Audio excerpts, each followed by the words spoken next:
Case అల్కగా కేటీఆర్ జైలుకుపోతాడు. ఎందుకు చర్య తీసుకుంటలేవు? ఫోన్ ట్యాపింగ్ కేసు, ఎంపీల ఫోన్ ట్యాపింగ్ లేనాయి, మంత్రుల ఫోన్ ట్యాపింగ్ లేనాయి.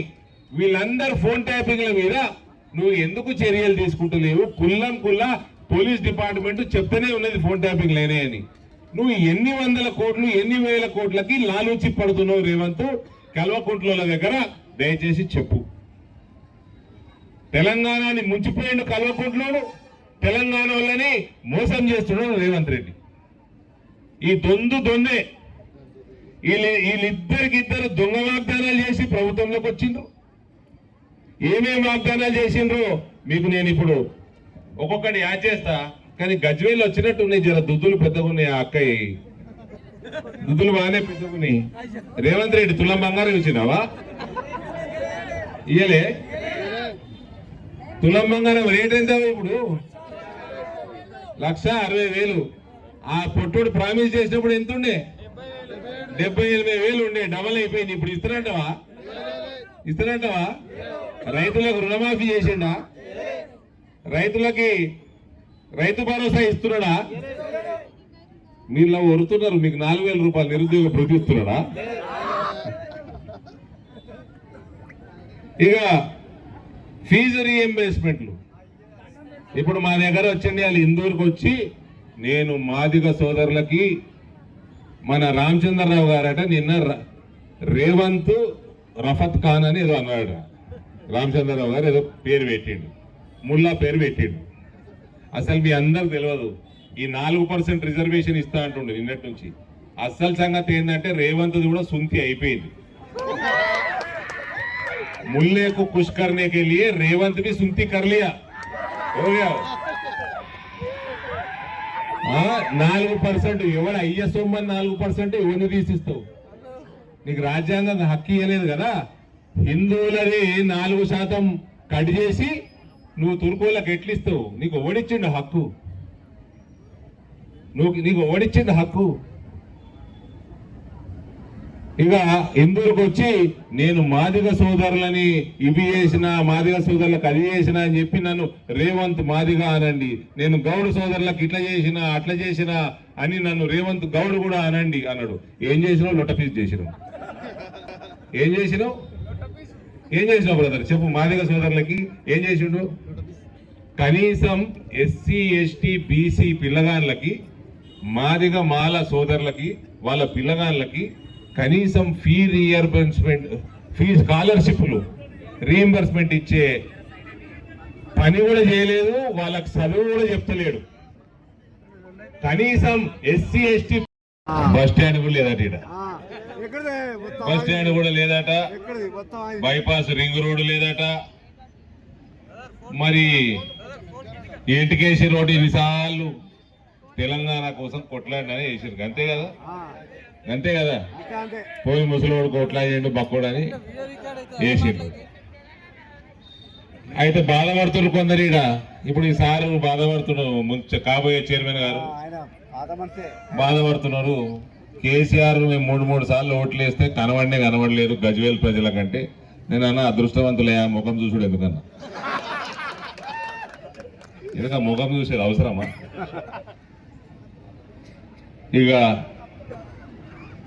విజయమ్మ మాట్లాడుకుంటా 6 అడుగులు ఏంది అని పేరు హరీష్ రావు, అగిపెట్టే హరీష్ రావు. ఇంకా టెలిఫోన్ పోల్ చూస్తే నాకు హరీష్ రావే ఆదుకొస్తాడు.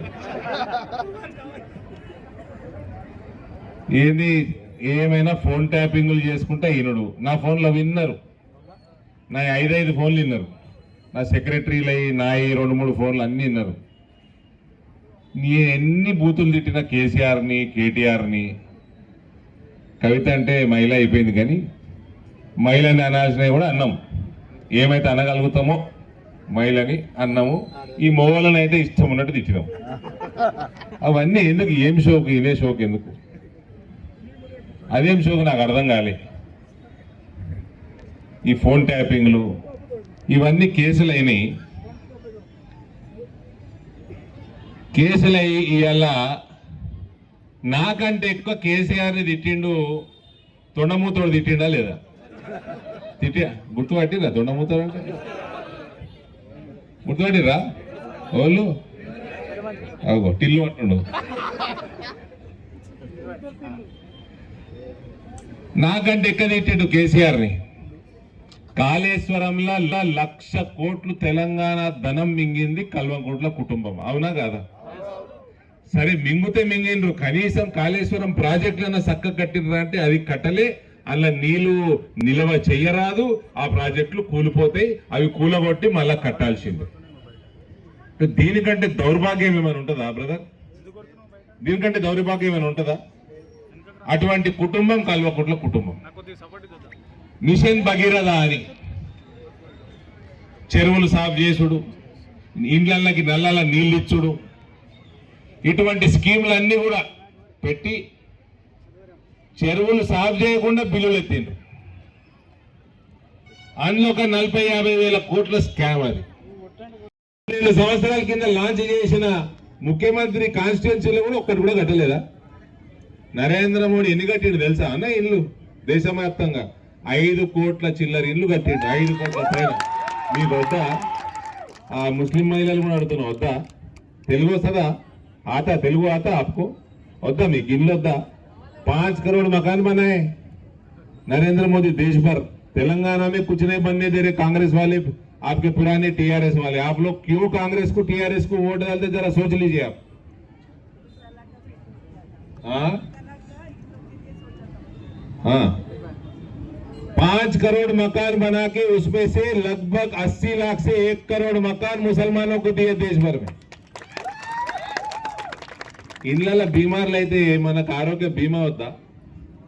5 లక్షల ఆయుష్మాన్ భారత్, దాదాపు 30 కోట్ల భారతీయులకి కుటుంబాలకి ఆయుష్మాన్ భారత్ కింద 5 లక్షల రూపాయలు ప్రతి సంవత్సరం ఆరోగ్య బీమా పథకం వస్తున్నది. వద్దా? తెలంగాణలోకి వద్దా? కావాలి కదా. అక్కడి నుంచి పైసలు వస్తున్నాయి, తెలంగాణలో ఆ పైసలు తీసుకొని ఇక్కడ వాళ్ళు రూపాయి వేసి ఆ స్కీములని మనకు అందిస్తలేరు. ఎందుకంటే నరేంద్ర మోడీకి పేరు వస్తుందని. అందుకనే చెప్తున్నాం, ఢిల్లీ ఎలక్షన్లనే కాదు, గల్లీ ఎలక్షన్లో కూడా కమలం పువ్వుకే గుద్దాలే ఓటు. గల్లీలో గుద్దుతేనే ఢిల్లీకి బలం వస్తుంది. ఇప్పుడు ఈ లంబుగాడు అన్నాడు కదా, ఫోన్ వినిపించారు కదా మీరు, ఢిల్లీకి వెళ్ళి గల్లీకి డైరెక్ట్ పైసలు వస్తాయని అన్నాడు కదా, విన్నారు కదా. మేము బీజేపీ వాళ్ళని అంటలేము, టీఆర్ఎస్ కూడా అంటున్నారు.